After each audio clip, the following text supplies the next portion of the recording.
Call us on your cell phone. Culinary Hotline bling. That can only mean one thing. Welcome back to it. It is your feel-good breakfast show, Expresso Live, right here on SABC3. We're bringing it back to the kitchen one more time because it is the Culinary Hotline bling. Sing, sing, sing. Now, if there's one thing about us here on Expresso is that we love a good bunny chow, and I'm really excited to learn how to make a miniature bunny chow with all of the flavor and punch that you would expect from a big, normal one. Now, here to show us how is Teresa Alyate. Teresa, yes. Let's hop straight into it. Who doesn't love a bunny chow? All right. Oh, I mean, it's such a South African favorite, Yeah. and the one we're doing today is very, very easy to put together. And how cute are these rolls? I mean, These they're are just so sweet. so cute. The nice thing about them is you can have as many as you want Yes, without feeling yes. guilty. Like if you threw 7 of these here, because they're so tiny, I'd feel like I've You only can had have one. more. Yeah, exactly. Makes Okay, sense. cool. So what ingredients do we need for this? All right, so we're going to start with our clover pride spread. Yeah. So we're going to put that in our pot. So obviously we are making use of our Clover Pride fat spread. It is a delicious and tasty fat spread. It's blended with Clover Olive Pride extra virgin olive oil, which is fantastic because it's got that great source of omega-3, fantastic for your health. Okay, so I've added some onion into the pot. And then we've got lots of beautiful spices we're going to add. So we've got some bay leaf here, cinnamon, this is garam masala.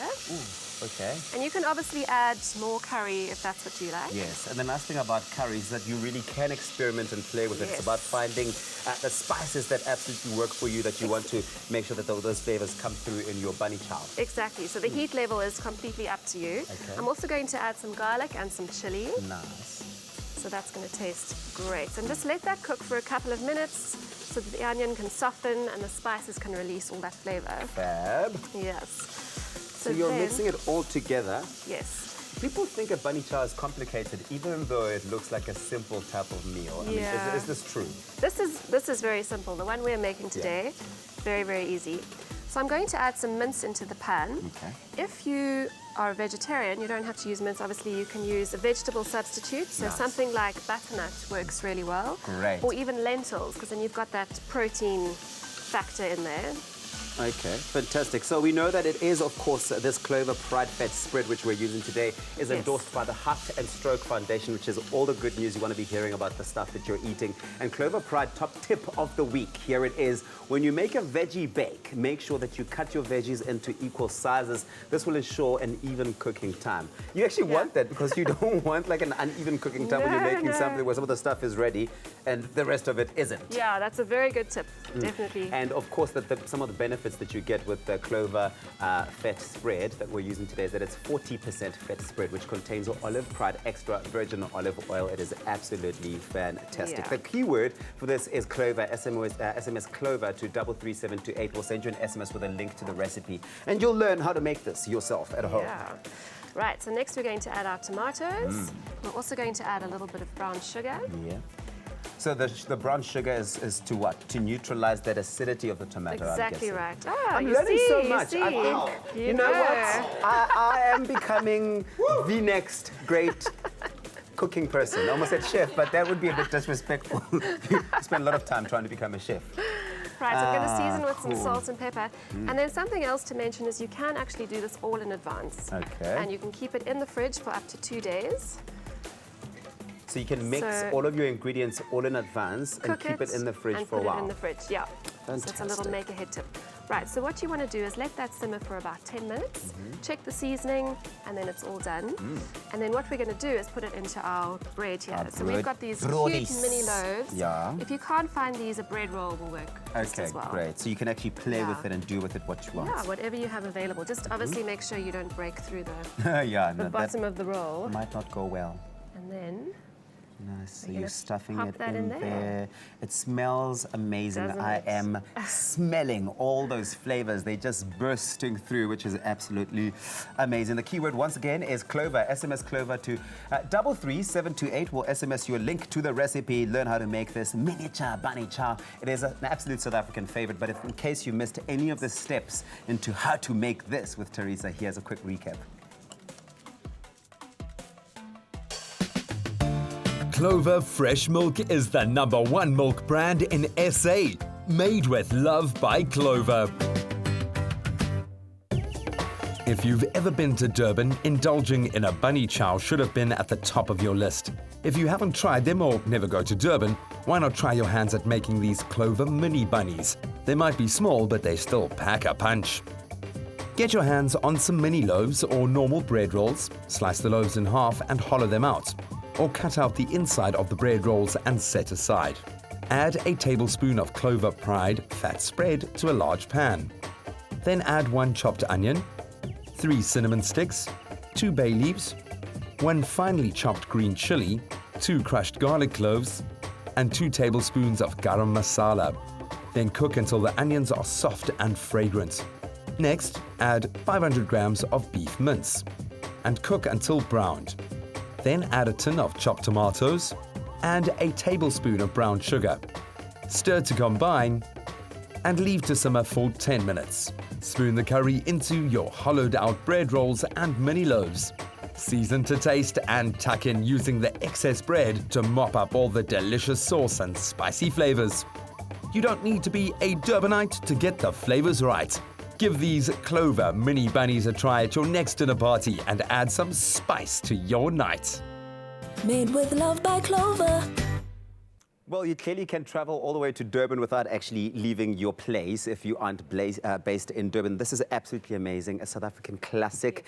And I know that it definitely would be the type of thing that acts out as a treat when you've got friends over the weekend. But what I'm waiting to do now is to taste it. You're going to have to do the same with me. Okay, should we do it? Let's get into it. Right. Yum. So good. Those flavors, they just explode in your mouth. I love it. The keyword is clover to 33728. SMS that to us. We'll send you a link to the recipe. Teresa, you are my bunny chow mate, man. Put it here. Ching. Cheers. To the bao chow. Clover Fresh Milk is the #1 milk brand in SA. Made with love by Clover. It's my feel-good breakfast show. Call us on your cell phone. Culinary Hotline Bling. That can only mean one thing. Welcome back to it on a Monday morning. Time right now for the Culinary Hotline Bling. Sing, sing, sing. Yes, let the choirs in the heavens hear it. Listen, we're taking a spicy journey today. We've been learning all about different kinds of curries. And so right now, alongside these two wonderful queens in Zayaan and Anél, we'll discover the world of spices and how to use them appropriately in order to create those delicious, heartwarming foods that we love so much. Ladies, good morning. Happy Monday. Happy Monday. Happy Curry Monday. Happy Curry Monday. It does feel like a bit of a happy Curry Monday. Yes. I was saying to both of you just now that I don't think my spice rack at home is appropriately equipped, because I kind of buy spices when and if I need them. But then when you have that inspiration, you need to have that array of spices, right? So let's quickly talk about the difference between curry powder and masala. What's the difference there? I grew up in the Free State just with curry powder, and it's the reason is with the politics played such a big role in our food culture in the country, because since 1890 the Indians were not allowed to go into the Free State with those horrible laws that we had. So I didn't grow up with garlic or ginger or any of these beautiful cardamoms, fenugreek or fennel, coriander, nothing. I only had a yellow powder from the rack. That is extraordinary. That's So there's an actual historic significance Yes. as to how the laws segregated us, not just Definitely. as culturally as people, but from a culinary point of view. We Yeah. couldn't taste the foods that each other were eating, Yes. which could have brought us closer, because we all know what happens when people get around a table and feast on a meal. Exactly. Definitely. And I guess the difference between curry powder and masala Yes. is that masala just means a mixture, a mixture of ingredients, Yes. so spices in this case. But we can look at this as an example, something like this, garam masala to curry powder. Curry powder has a lot less ingredients and usually always is based on turmeric. Okay. And it is a kind of a British interpretation of what they would have liked in those times. Yes. A curry to be flavored with. Yeah, sorry that I interrupted you. It's according to the British palate. Remember with the British Yes, invaded of and course, they were, the colonization the and colonization and everything. Yeah. So masala is a much beautiful, richer. I never use Complex. this ever again. Like after discovering masala, you're like, After discovering use it all for, those like, lovely pasta people. salads. but don't knock the curry powder, because sometimes when you do need a little bit has of its curry, place, yeah. it's got its place, Yeah. you know. But then I also discovered that not all masalas are made equal. There is a garam masala, but then there's also a leaf masala. Let's talk about the differences between those and when it's most appropriate to use them then. So a garam masala is usually used as a, if I can say, like a finishing spice. Okay. So, but this is also not Yes. true to all cooks and chefs, right? Whereas a leaf masala. Hello? So garam means with heat, so it's got some spiciness to it. Whereas a leaf masala is a little bit more mild. It's a lot more red. It's got paprika or chili powder, and you would cook with it initially. Yes. We like to say it's like the introduction spice for children. Okay. So that's a like kind of, it's not too hot, but it's hot enough. Yes, just to Yes. kind of dance a little bit on their tongues. Exactly. Yeah. Yes. Oh, Yes. There's something about a good spice when you pop it into a pan and it releases the flavors. Definitely. It immediately says your kitchen is cooking, all right? Yes. Mm. And what about a wet masala? That's also a thing? Yeah, wet masala is basically, you know, for example, in Mexico, their traditional dish is the mole. So you get the dry version and the wet version. And the wet Yeah. version is much nicer, I think, to cook with. It's nice if you create a paste, and this is using wetter ingredients like garlic and ginger, which essentially you are doing within the cooking, but when you get it wet, it's all gemeld. It's all put together already. Wow.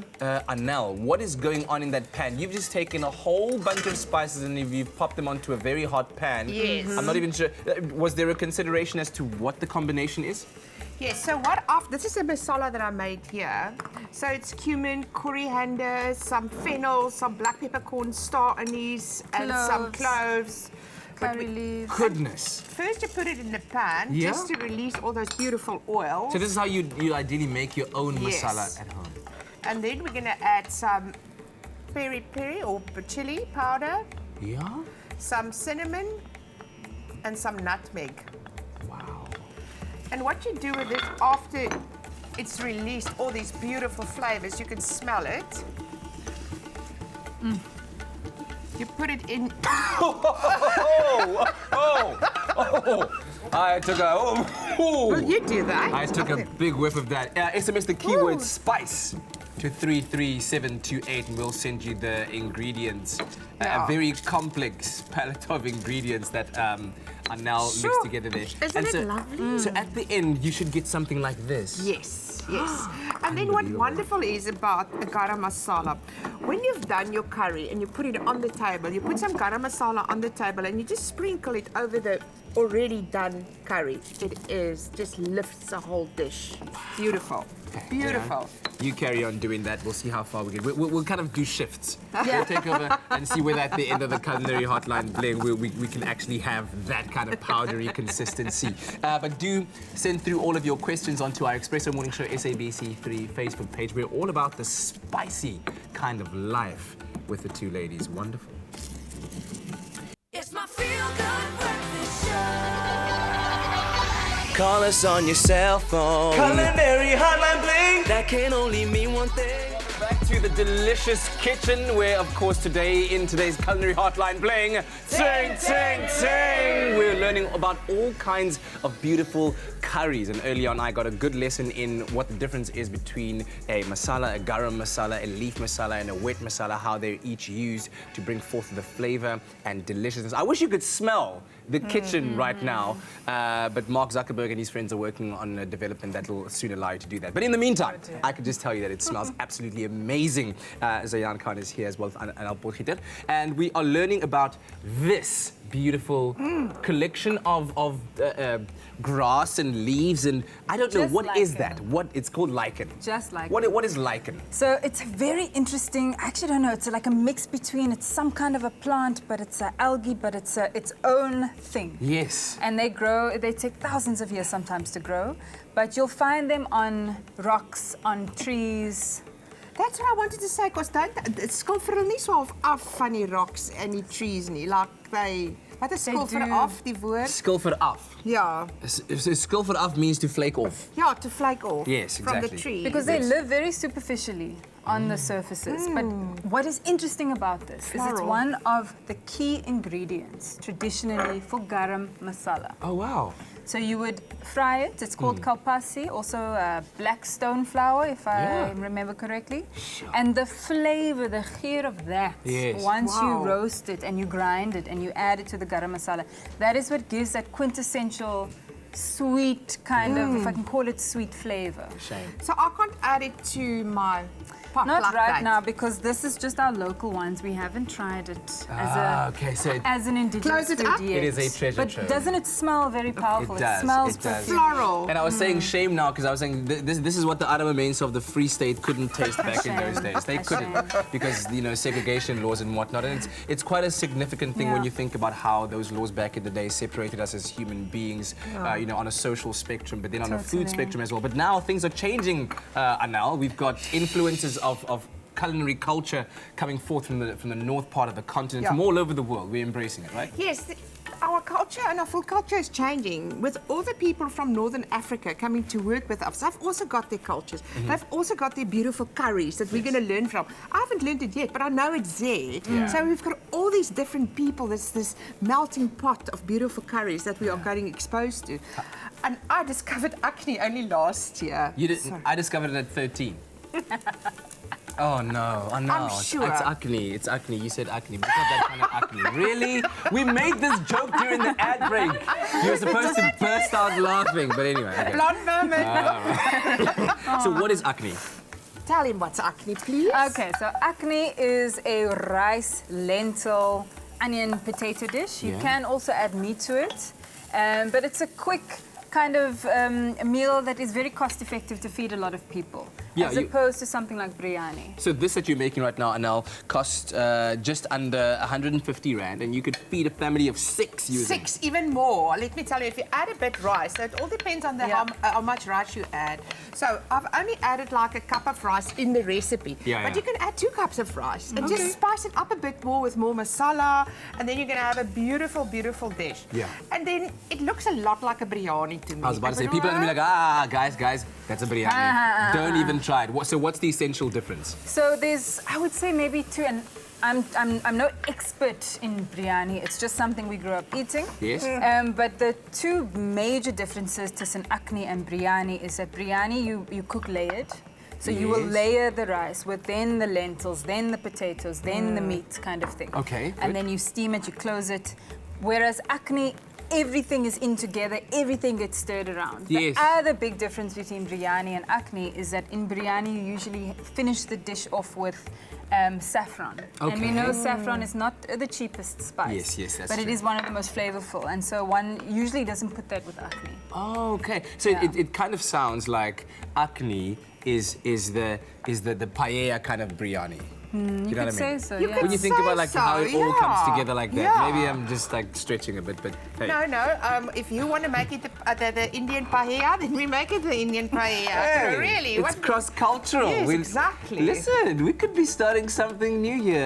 An Indian, Spanish restaurant brewing in the background there. I don't know. But you can SMS the keyword curry to 33728 and we'll send you the link to this beautiful akni that we're making, as well as the ingredients list as well. So what's So what we've got here is like a normal curry. It's your onion, your ginger, your garlic, your masalas, your bit of chili powder, everything that you put in a normal curry, plus your chicken, your potatoes. Now, you add the water.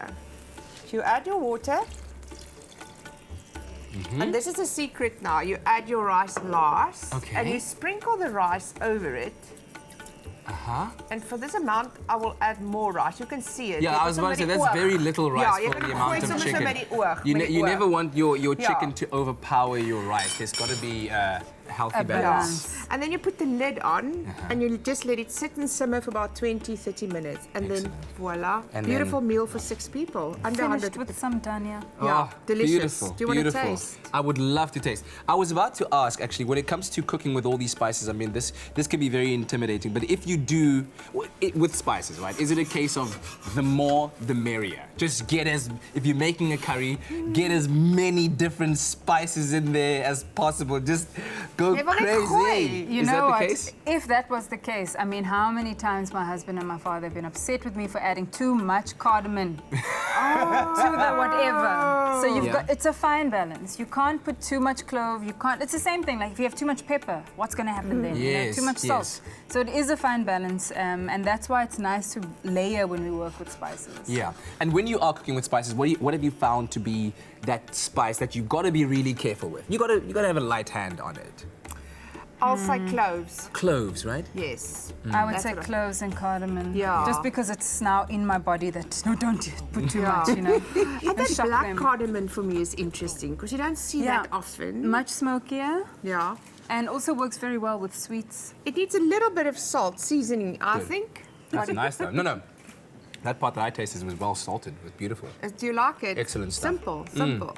Beautiful stuff. So SMS the keyword curry to 33728 and we'll send you a link to the recipe as well as an ingredients list so that you can make your own akni. 'Cause that's what this is, okay? It's akni. Biryani. Get it right. Ladies, thank you very, very much. Thank Really you so appreciate it. much. Keep those questions coming on our Espresso Morning Show SABC3 Facebook page and we'll return after a short break.